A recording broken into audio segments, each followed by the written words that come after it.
Alhamdulillahirabbil alamin wa bihi nasta'inu ala umuri dunya waddin.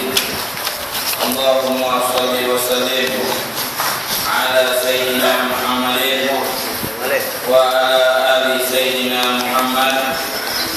Subhanaka la ilma lana illa ma 'allamtana innaka antal alimul hakim. Wa tub 'alaina innaka antat tawwabur rahim. Nawaina ta'allum wa ta'lim wa naf'a wal intifa' wa tadabur wa tadbir wal ibadah wal istifadah wa hatta ala tamassuki bi kitabillah wa sunnah rasulih dilala 'ala al-huda wa du'a ila al-khair irtiqa mardatillah wa qurbihi wa thawabihi. Alhamdulillah, pada malam yang penuh barakah ini, marilah kita sama-sama bersyukur kepada Allah Subhanahu wa ta'ala yang telah memberikan kepada kita kesempatan, kemudahan sehingga pada malam ini kita masih bisa berkumpul kembali untuk menghidupkan waktu yang amat mulia ini, yaitu waktu di antara maghrib dan isya yang dikatakan oleh ulama termasuk waktu yang sangat berharga yang jangan kita habiskan dengan yang mubah, apalagi yang makruh, terutama apalagi yang haram. Waktu antara maghrib dan isya minimal kita isi dengan amal ibadah. Yang mubah saja tidak boleh. Artinya habis maghrib dan isya kita dulu santai, tidak berzikir, tidak melakukan maksiat, tidak melakukan yang makruh. Itu pun dilarang oleh para ulama. Itu pun dilarang. Apalagi kalau kita gunakan untuk yang makruh, apalagi kalau kita gunakan untuk yang haram. Karena waktu bainal maghrib wal isya itu termasuk salah satu yang dianjurkan oleh syariat untuk beribadah kepada Allah Subhanahu wa ta'ala. Di dalam Al-Quran Allah berfirman, "Tatajafa junubuhum 'anil madaji'i yad'una rabbahum khawfan wa tama'an wa mimma razaqnahum yunfiqun." Tatajafa, mereka itu jauh kepala-kepala mereka dari bantal. Artinya mereka tidak tidur dari bantal, menjauhkan diri mereka dari bantal, artinya mereka tidak tidur. Kapan mereka tidak tidur? Yad'una rabbahum, mereka berdoa. Itu sifat orang-orang yang beriman. Kata ulama, yang dimaksud mereka tidak tidur atau menjauhkan kepala-kepala mereka dari bantal itu di antara maghrib dan isya. Di waktu itu mereka tidak tidur. Karena di zaman dulu, di zaman Nabi, orang-orang munafik mereka dari pagi mencari nafkah, mencari harta, mencari makan, mencari minum, mencari semuanya. Begitu datang sore hari, mereka kecapean sehingga malam hari mereka gunakan untuk tidur. Nah, itu tanda orang mukmin, para sahabat Rasulullah Shallallahu Alaihi Wasallam. Mereka di waktu antara maghrib dan isya mereka tidak tidur. Yad'una rabbahum khawfan wa tama'an. Dan mereka berdoa kepada Allah sambil merasa takut amal ibadah mereka tidak diterima oleh Allah Subhanahu wa ta'ala, wa tama'an, dan penuh harapan kepada Allah Subhanahu wa ta'ala untuk menerima apa yang mereka lakukan. Ma'asyiral hadirin yang dimuliakan oleh Allah Subhanahu wa ta'ala, baru beberapa hari kita memasuki bulan Sya'ban al-Mukarram, bulan Sya'ban yang sangat istimewa yang dimuliakan oleh Allah Subhanahu wa ta'ala. Kata ulama, dinamakan bulan Sya'ban diambil dari kata yatasya'abu, yang artinya bercabang-cabang. Yang artinya yatasya'abu itu bulan itu bercabang-cabang. Kenapa dinamakan bulan itu dengan nama bulan yang bercabang-cabang? Karena artinya banyak di situ amalan-amalan baik, yang mana seorang muslim bisa berbuat amal baik sehingga dia bisa sampai kepada Allah Subhanahu wa ta'ala. Jadi di bulan Sya'ban ini banyak amalan-amalan, banyak perbuatan-perbuatan sehingga seseorang bisa mengamalkan pekerjaan tersebut dan menyampaikan mereka kepada Allah Subhanahu wa ta'ala.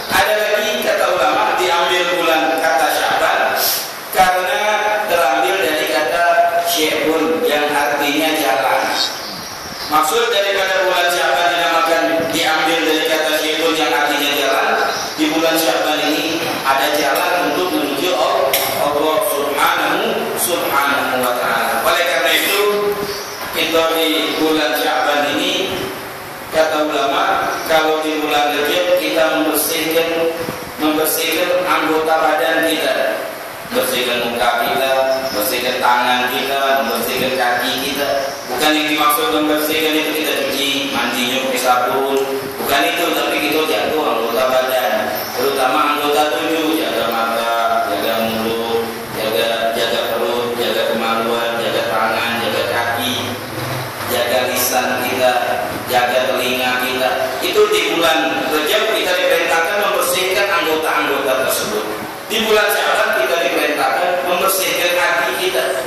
Hati kita bersihkan, yang tadinya ada dengki sama muslim, yang tadinya ada runyam, yang tadinya ada serik, yang tadinya ada sakit hati, yang tadi itu kita bersihkan, itu hilang. Kenapa? Karena bakal datang tanggal 15 yang kita kenal dengan nama malam nisfu Sya'ban, malam yang sangat istimewa. Malaikat Jibril waktu saat turun menemui Nabi Muhammad, ya Muhammad, tahukah kamu malam apa ini? Kata Nabi Muhammad, sekarang ini tanggal 15 bulan Sya'ban. Kata malaikat Jibril, iya benar, malam tanggal 15 bulan Sya'ban. Tahukah kamu berapa banyak ampunan Allah yang turun di malam itu? Yang turun di malam nisfu Sya'ban itu sebanyak bulu yang ada di domba. Bukan sikok itu, tapi ribuan, jutaan ampunan yang turun di malam ini. Kalau kita punya dosa 1 juta, ya ampunan Allah. Itu maknanya. Kalau kita punya dosa 1 juta itu, kalau seandainya sehari berapa itu? Kali 1 360, kali ketiga baru 1000. Kalau seandainya 1 juta, sebanyak bulu yang menempel di tubuhnya domba, kambing. Artinya banyak ampunan, itu maksudnya. Ampunan itu banyak. Itu malam itu Sya'ban. Tapi ampunan banyak, ada berapa orang yang dikasih oleh Allah ampunan itu? Bagaimana istri itu katakan orang yang syirik kepada Allah, alhamdulillah, itu masih dalam keadaan iman kepada Allah. Anak yang durhaka sama orang tuanya tidak dapat ampunan di malam itu Sya'ban. Biarpun dia muslim, biarpun dia sholat, tidak dapat ampunan. Perintah berbakti kepada orang tua ini sudah diperintahkan oleh Allah di dalam Al-Quran. Wasainal insana biwalidayhi, kami wasiatkan kata Allah, setiap anak manusia sama orang tuanya. Kita punya orang tua, tak kata kita tak punya orang tua. Kalau orang tua kita masih hidup, alhamdulillah. Punaka jannataka, kata Rasulullah, di situ ada surga kamu. Di dalam orang tua itu ada surganya kita. Gimana cara kita dapat surga? Ya kita berbakti, kita berbuat baik, kita hormati, jangan kita kurang ajar sama orang kita. Kalau orang tua kita sudah meninggal, ingat-ingat kuburannya, banyak tidak rumputnya, jangan ayo kita datangi. Minimal tiap habis sholat Rabbil wali. Jangan-jangan kita menganggap anak kita berbakti, kita berbakti semua orang tua kita. Alhamdulillah salah, berbuat baik itu diutang. Artinya kalau kita berbuat baik, mendoakan Rabbil sama orang tua kita, tak usah itu aja ya, anak kita bakal tahan sama kita. Kamu tadi itu sebagaimana kau hutang, kau akan dihutangi. Artinya kalau kau jahat, hati-hati. Anak kau bakal jahat kepada kamu.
Kita sekarang ini kadang-kadang udah lahir, susu nanti sama kambing, sama sapi. Tinggi susu jadi nyuri asli. Padahal yang bagus itu air susu ibu. Anak tadi jadi pintar, anak tadi jadi cerdas, anak tadi jadi kebal. Bukan kebal dengan tak mampu diganggu, dipukul, bukan kebal untuk melawan penyakit. Antibiotik yang kuat, jadi badan yang kuat, tidak gampang kena penyakit. Itu anak yang disusuni oleh wong tuanya lele.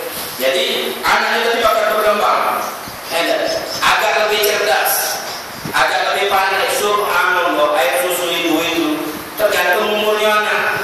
Kalau anak masih umur 2 bulan juga agak cair, agak umurnya besar sedikit, agak kental dikit. Umurnya paling 2 tahun kentalnya. Jadi bakso gitunya adonannya itu pas. Tidak usah salah lagi, tidak usah lagi tahu ini mesti tidak pas, tergantung umurnya. Kalau sudah 32 tahun sudah tidak usah disusui lagi. Air susu ibu itu bukan obat lagi. Tidak kata manfaatnya lagi seperti air yang cukup gantilah. Jangan kita susui sampai 5 tahun dia nyusu, sampai 6 tahun, sampai 10 tahun, sampai 20 tahun masih nyusu. Sudah gantilah, jangan lama. Wa fisaluhu fi amain. Di dalam ayat yang lain, wa hamluhu wa fisaluhu 30 syahran. Hamilnya sama selesai dari susunan 30 bulan. Kalau ini 2 tahun sama 30 bulan. Zaman dulu ada orang hamil. Zaman Imam Ali bin Abi Thalib, orang hamil melahirkan 6 bulan. Melahirkan 6 bulan. Datang dulu sama Imam Ali. Yang katakannya Imam Ali, Adina ini. Kenapa ini? Baru 6 bulan. Katakan akhirnya sampai kasus ini sama Imam Ali. Kata Imam Ali, tidak, itu anak dia. Bukan anak dia. Dari mana kau tahu dalilnya?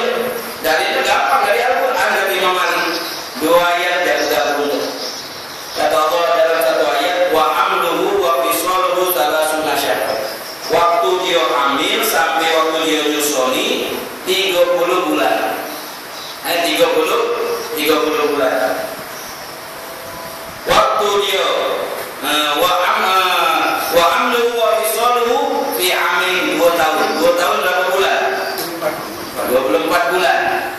Waktu nyusoni 2 tahun berarti 24. Kalau tadi itu 30 bulan.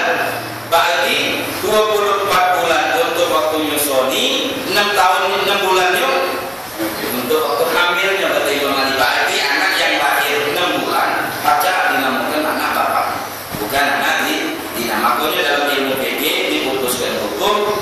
Kalau ada hamil itu yang paling cepat orang melahirkan dari hamil itu bisa 6 bulan.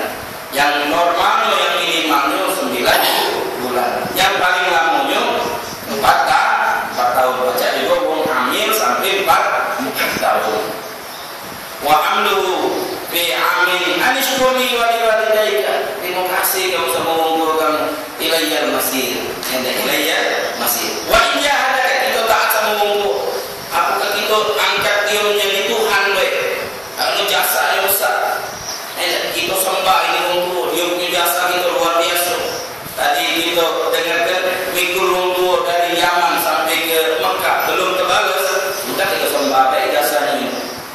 Ada batasnya kita sembah orang tua. Wa in jahadaka an ala la tusyrika bima laysa laka bihi ilmun fala tuti'huma.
anak. Walaupun dia sesat tapi anaknya jalan.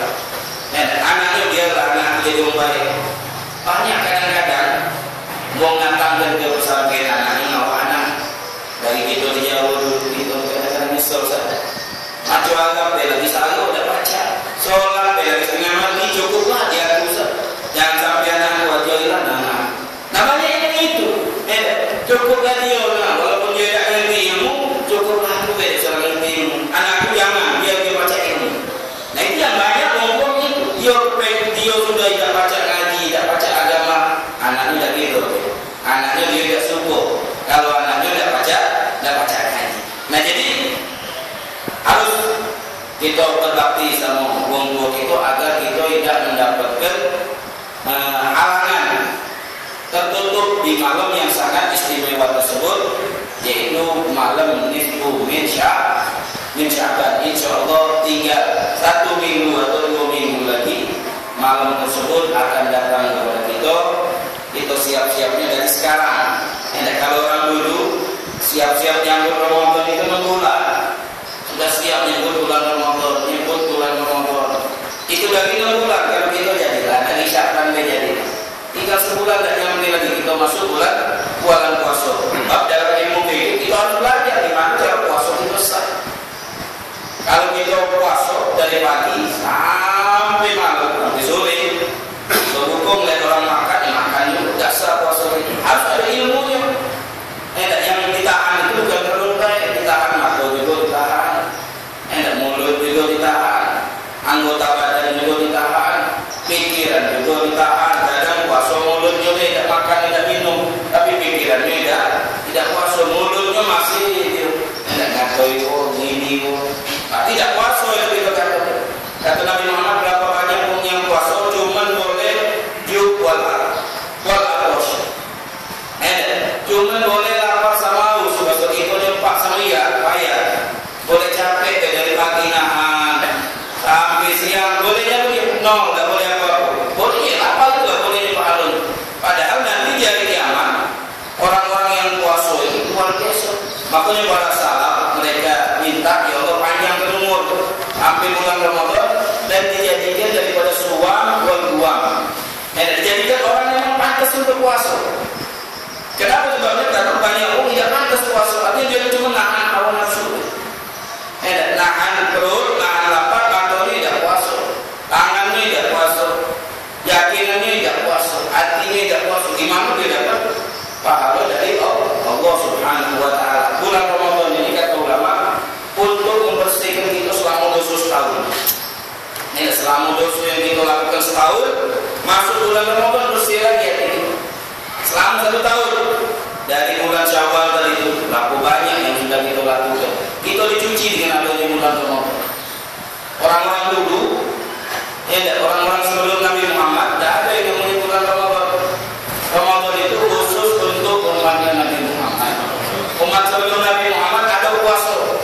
Kata ulama sebelum Nabi Muhammad itu ada puasa. Dan itu dari mana? Kutiba alaikumus syiyam kama kutiba ala alladziina min qablikum. Wajib kalian puasa sebagaimana orang dulu puasa, cuman puasa mereka bukan bulan Ramadan. Puasa mereka itu sebenarnya bulan lain. Ada yang mengatakan bulan Muharram dia puasa. Bulan Muharram dia puasa. Akhirnya suatu saat bulan Muharram itu musim panas. Tahu kalian kalau musim panas hausnya luar biasa. Itu ada bakalan kuat kalau itu di Indonesia ada musim panas luar biasa hausnya. Tapi alhamdulillah itu di Indonesia ini panas tidak terlalu panas, dingin tidak terlalu dingin. Syekh Abu Bakar bin Salim waktu mujahadahnya di musim panas dia puasa. Dia berbukunya dengan kukurmu yang masih hijau. Itu tambah haus kalau itu. Biar untuk menjatuhkan hawa nafsu. Jadi pas dia puasa di musim panas, dia tidak sanggup. Tidak sanggup gimana nih? Diangkalin oleh ulama. Ulamanya baca kong kali kong zaman dulu. Sudah kita akan kita dulu puasa di musim dingin. Kenapa? Karena kalau musim panas capek, ulamanya itu naik aja katanya. Cocok ini sesuai baca diatur ini agama. Akhirnya dia puasa di hari lain 30 hari. Terus untuk nebus dosa tambahnya 40 hari, tambahnya 10 hari. Jadinya 40 Akhirnya dia puasa 40 hari. Tahu-tahu ada raja yang sakit. Pengajar raja tadi. Kalau seandainya dia sembuh, dia nambahi umatnya tadi puasa sampai 50 hari. Tambah 10 lagi, jadi 50 hari. Tidak berapa lama raja dia sembuh. Akhirnya dia puasa 50 hari. Nah, ini kan salah ya. Aturannya di musim panas, di musim apa? Kalau sudah bulan Muharram puasa ya puasa. Dapat jadi kong kali kong bahasa kita ya, dapat jadi tawar-tawar. Kalau sudah datang bulan Ramadan, kita harus puasa. Gitu juga kita ini. Ada harus farhan, harus gembira gitu. Alhamdulillah datang bulan Ramadan. Jangan kita seperti orang awam. Ya barulah puasa. Barulah nyampe lah, nak masuk lagi ya, ada makan basahalo, malam lah bangun, sholat lah, gawe lah, tidur lagi, masjid anggal-anggal, muak-muak bahasa kita, dah baca tidur, paginya lagi itu dulu, dah baca tidur, bukunya satu, terus naik gaya dulu. Ada bagian pun gembira, tapi bukan gembira karena Ramadan. Alhamdulillah saya bulan Ramadan saja mau pasangan kami, pasangan kami kalau baca tiap tahun tu banyak-banyak lah Ramadan itu. Kita masya Allah ini bukan puasanya yang disenangi, pasangannya kan? Bulan puasa pun pasang sendiri. Kenapa? Sago, ayo habis aja sudah mulai terkasih itu yang dibuat lagi jangan nggak beli juga jangan. Jadi kita berbangga bergembira itu bukan karena pasangan tapi karena Ramadan. Kenapa? Ampunan besar itu namanya dosa. Selama setahun itu banyak kalau kita menghitung tiap hari itu ada 10, tak sadar 20, ada 30, ada yang dosa besar, ada yang dosa kecil. Nah dengan adanya bulan Ramadan kita pakai alhamdulillah bersih dan teman-teman. Hingga lebaran kita benar-benar dapat ampunan dari Allah. Kalau ditanya yang bagus mana hari raya, apa bulan puasa itu diatur.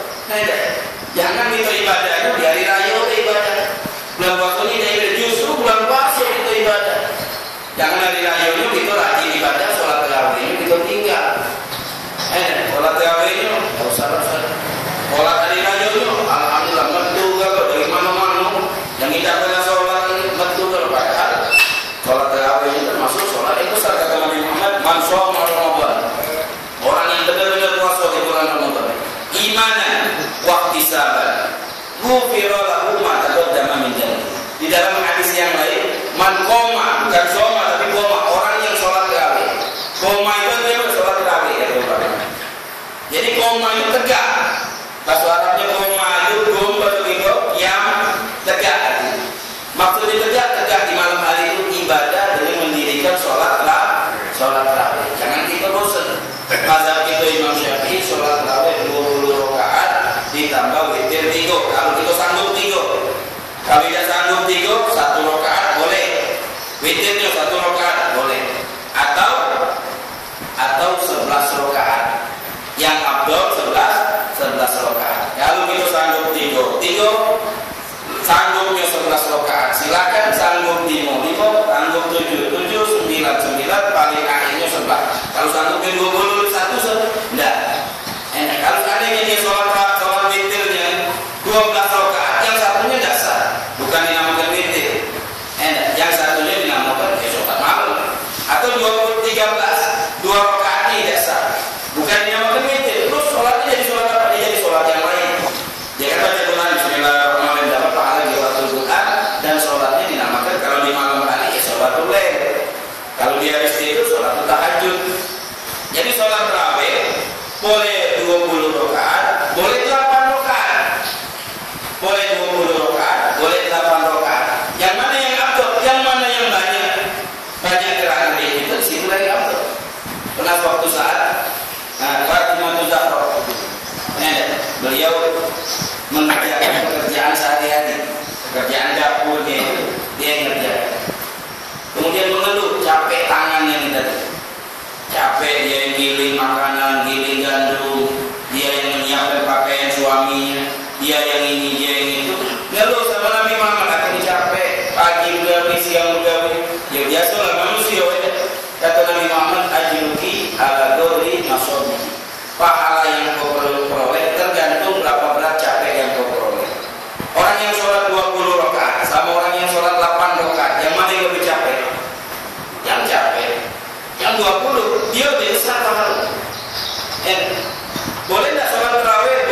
yang tidak sholat itu alhamdulillah dengan tidak sholat dari kata itu. Yang benar tidak, yang dua-duanya benar. Yang tidak sholat itulah yang kita nak anjurkan supaya sholat. Memang cerita sholat tarawih Nabi Muhammad SAW. Para sahabat itu pengen sholat sama Nabi. Akhirnya Rasulullah sholat malam pertama. Sholatnya sendiri-sendirian. Sholatnya sendiri-sendirian. Itu zaman dulu, zaman Nabi Muhammad cerita sholat tarawih. Sholatnya cewek-cewek. Begitu Rasulullah keluar langsung dikatakan elok sholat sama Nabi Muhammad. Mulai sampai semalam sama Nabi Muhammad sholat. Ada sholat isya di bulan Ramadan sholat. Malam kedua penuh sholat. Pengen sholat sama Nabi. Udah sholat kalau sama Nabi. Malam ketiga begitu sampai malam udah sholat. Akhirnya malam ketiga penuh masjid. Sholat ke Nabi Muhammad tidak keluar dari rumah. Nabi Muhammad tidak keluar sholat di rumah. Tidak keluar dari rumah. Pas pagi-pagi ditanya oleh sahabat Rasulullah masjid semalam penuh. Tidak nunggu sholat sama engkau ya Rasulullah, tapi kau tidak keluar. Iya kata Nabi Muhammad. Aku khawatir sholat tarawih ini diwajibkan. Aku kasihan kalau kamu diwajibkan sholat isya, kadang-kadang ketiduran. Ini ada jujur kadang-kadang ngantuk bangun. Kata bangunnya dan subuh. Yo, tak sholat isya kadang-kadang yang 4 rakaat kita ketiduran. Aku lagi nak nambah sholat tarawih 20 rakaat sholat tarawih. Tak pernah kita sholat 20 rakaat malam hari sholat tarawih. Kalau saya nak bagi untuk jam Imam Syafi'i para awliya 1000 rakaat.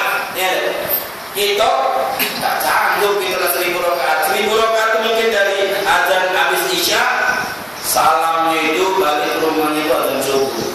Anggap apa beda itu? Sholat semalam, insya Allah sanggup. 2 malam, pancing mulai terbang di kepala kita. Nah, begini itu dia enggak.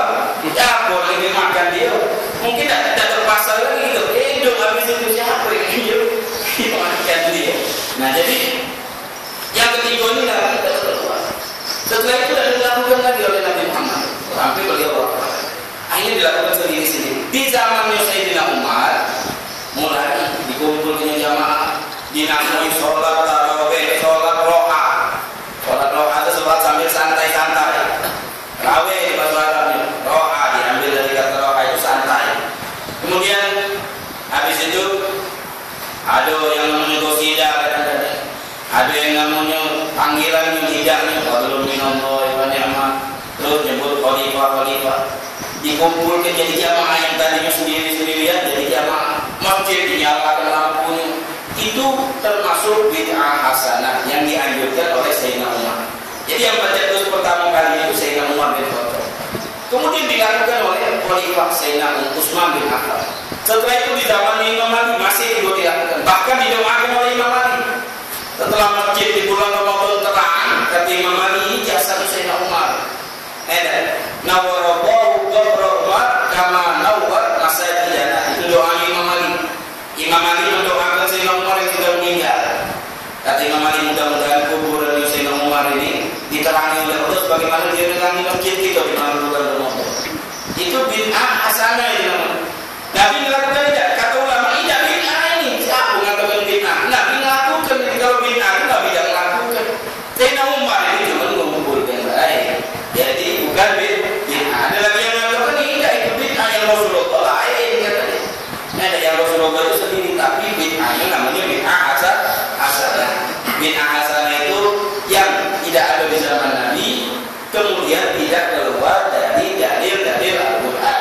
Seperti berzikir, sholat. Ada larangan jangan sholat nanti kau masuk neraka.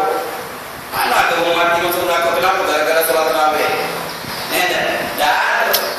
Zikir kenapa baca tahlil, baca yasin, mungkin sudah mati ini masuk neraka oleh kami. Belum pernah dalam sejarah Rasulullah melarang orang baca yasin. Jangan baca yasin, tahlilan itu jangan dilarang. Belum ada dalilnya. Yang ada dari Rasulullah iqra'u yasin ala mautakum. Bacalah yasin sama orang yang nak mati, sama orang yang sudah mati. Yang sudah berapa tahun minggu 4 hari dia mati itu baca yasin. Nah, itu ada anjuran dari Rasulullah Shallallahu Alaihi Wasallam. Itu namanya bid'ah hasanah. Kalau nak seluruh yang di zaman Nabi itu haram loh, yang tidak kaki di zaman Nabi, yang ada saat ini yang tidak kaki di zaman Nabi haram, baru kan itu karena wahabi haram, ngomong pakai baju-baju itu haram. Kan haram kan di karpet ini haram kalau ada kata yang halal. Yang tidak melanggar hukum itu katakan bid'ah hasanah. Ya, ada dalilnya. Ada dalilnya. Kalau tidak kata dalil dan menyimpang dari kaidah ajaran, itu bid'ah yang pertama kali yang muncul apa dia? Bid'ah yang pertama kali muncul itu orang muslim berlambat-lambatan untuk menghadiri sholat Jumat. Nah, itu bid'ah pertama kali muncul. Zaman dulu sholat Jumat itu tentu dari rumahnya masih bawa bendera, mau senter. Dari sholat subuh dia balik ke rumah sebentar, keluar lagi masih senter pergi ke masjid. Kenapa sholat Jumat? Itu dulu gitu katanya. Di zamannya sahabat begitu. Habis sholat subuh balik ke rumah masih gelap-gelap mau senter ke masjid. Kalau sekarang ini mau senter ke masjid, uzur di kantor pemerintah. Nah, benar. Bentar ini uzur, ini kenapa? Mau senter siang lagi di rumah. Padahal dulu pergi ke masjid masih gelap, dia sudah pergi ke masjid untuk sholat Jumat. Sekarang ini pergi jam 10 sudah nomor 1 gitu. Pergi jam 11 masih agak ramai. Minimal itu pergi dekat komat. Nah itu banyak ya. Pergi dekat komat sholat Jumat. Nah itu banyak. Ini bid'ah yang pertama kali. Bid'ah yang nyimpang yang pertama kali terjadi bagi umat Nabi Muhammad, mengundurkan untuk pergi sholat Jumat. Paling telat-telat tidak bergegas kalau orang dulu habis sholat subuh. Nah jadi itu dikatakan bid'ah. Tidak sesuai dengan anjuran Nabi Muhammad SAW. Tapi kalau sholat tarawih dikatakan bid'ah, ya salah besar. Bacaan sholat, orang ibadah, orang dekat diri kepada Allah Subhanahu wa Ta'ala. Kata Nabi Muhammad, orang yang sholat tarawih sakit 30 malam itu dosanya diampuni Allah. Man qoma Ramadan imanan wa ihtisaban ghufira lahu ma taqaddama min dhanbi. Orang yang sholat tarawih 30 malam tidak bergerak. 30 malam dia sholat tarawih tidak bergerak. Tiap malam datang sholat malam, sholat isya jamaah. Kemudian sholat tarawih witirnya 30 malam tidak bergerak. Kalau lebarannya 30, kalau lebarannya 29, ya 29. Yang mana yang benar? 5 bulan kata Nabi Muhammad. Sumu li ru'yati wa abdilu li ru'yati. Fa in gumma 'alaikum fa abdilu iddat Sya'ban 30 yawman. Puasalah kamu kalau sudah lihat bulan Ramadan muncul. Dan bukulah kalau sudah mulai bulan Ramadan hilang, masuk bulan Syawal. Bukul salah puasa lagi. Nah ini kadang-kadang malam 30 itu yang kadang-kadang jadi bingung gitu. Ada SMS gelap masuk, udah Ramadan, udah lebaran belum sah. Itu tidak ngerti. Ngelihat ini, ngelihat itu tidak. Seandainya ada dua orang syaratnya. Dia itu meyakinkan orangnya jujur, tidak bakal berdusta. Jujur, tidak berdusta. Itu yakin 100% sama dia. Dia melihat langsung dengan mata kepala. Dia sumpah dengan nama Allah. Boleh, bukan wajib ini, boleh. Dia mengatakan malam 30 itu, besok Ramadan aku tadi 5 bulan. Demi Allah. Bohong ini, bohong baik yang ngomong demi Allah. Kalau bohong yang tidak puasa demi Allah ini, biasa baik. Demi Allah sudah jadi kulit kacang. Bohong ini baik, boleh. Kita menurut dia. Besok di nasi bungkusan kita boleh. Tidak ada wajib. Bukan lagi yang puasa itu sesat. Dia itu tidak. Kita ini kadang-kadang kenapa? Kadang-kadang tidak percaya. Pertama, kita yang nengok. Nah nengok, tidak bakalan kita nengok. Buat kedua, kalau ngekek mana? Tidak ngerti gitu. Makanya kita nyerahkan sama pemerintah. Kita nyerahkan sama pemerintah, bukan yakin sama pemerintah. Bukan. Karena kita tidak ngerti cara nengok. Kedua, kekek kan kita punya. Kalau punya kekek kan kekek gitu. Yang ini. Kalau kita tidak ngerti mana cara nengoknya, berapa derajat bulannya. Di mana nengok, tempatnya di mana. Makanya kita dengar info-info dari apa? Makanya kata ulama, waktu kita sekolah di Harlem, nyampe peristiwa yang terjadi di Indonesia, dia mengatakan sudah meloklah pemerintah. Meloklah pemerintah. Kenapa? Kita taat sama pemerintah, hukumnya wajib. Ya kan? Ulil amri itu kan ada kan? Taat sama ulil amri. Kedua, kapan kita wajib taat? Kalau dia tidak ngajak jahat. Ini ngajak puasa. Nah jadi lemah kita lepas tanggung jawab kita melok ke pemerintah. Seandainya dia sengaja mendolimi kita, tanggunglah dia. Kita lepas sudah. Ya, kalau ada yang ngabalkan dan kita yakin cuma boleh. Begitu juga orang yang pandai ilmu hisab. Tidak tahu dia ngitung-ngitung pakai ilmu apa, ilmu falak, ilmu hisab, hitung-hitung bulan.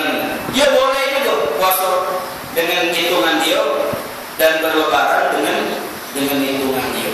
Itu dari segi hukum boleh. Alhasil nak puasa 30 hari atau 29 hari tergantung bulannya. Yang penting kita dapat ampunan. Jangan kita gara-gara 20-30 saling benci, yang tadinya kita dapat ampunan tidak jadi ya. Yang tadinya kita dapat oleh ampunan gara-gara ini itu apa dia ini saling katur, saling caci, saling ini.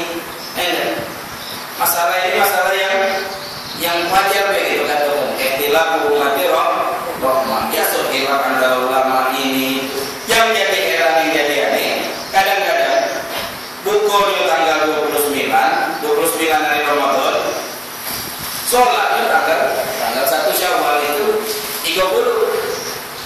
Kemarin apa dia? Hari kosong dia mengatakan. Nah itu yang kadang-kadang aneh. Kayaknya tanggal berapa ini? Kita mungkin 30.